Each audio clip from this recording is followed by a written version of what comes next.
wabarakatuh.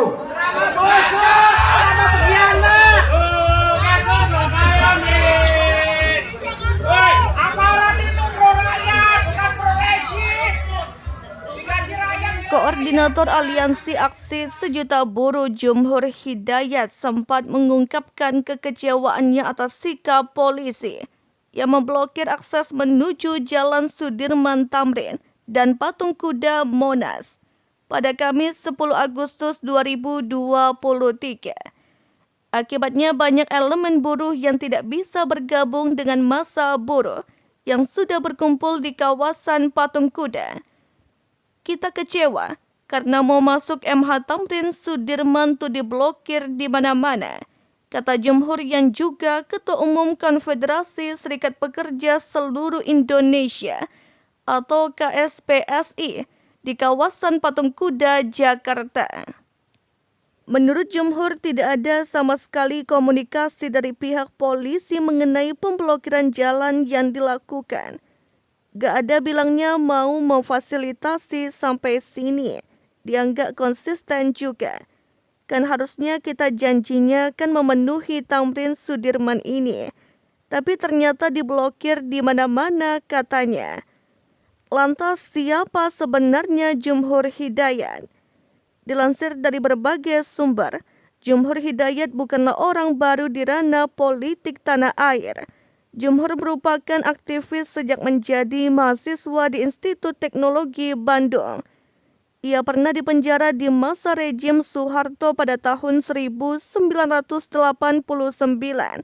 karena terlibat dalam aksi mahasiswa menentang kedatangan Menteri Dalam Negeri Rudini. Ia ditangkap bersama kawan-kawannya Muhammad Fazrul Rahman, Arnold Purba, dan lainnya. Langkah politik Jumhur dimulai bersama Partai Daulat Rakyat. Bersama partai ini, Jumhur tercatat hanya berhasil mendudukan satu wakilnya di Senayan.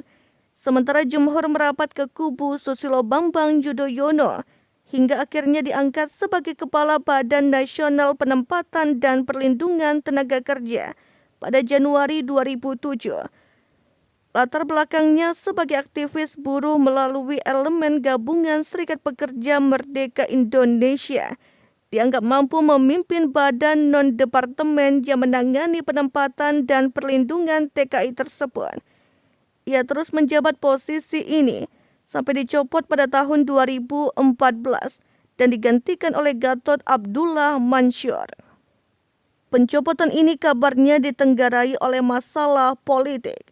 Jumhur saat itu dikabarkan tengah dekat dengan Partai Demokrasi Indonesia Perjuangan atau PDIP. Partai yang saat itu berperan sebagai oposisi dan kerap berseberangan dengan pemerintahan SBY.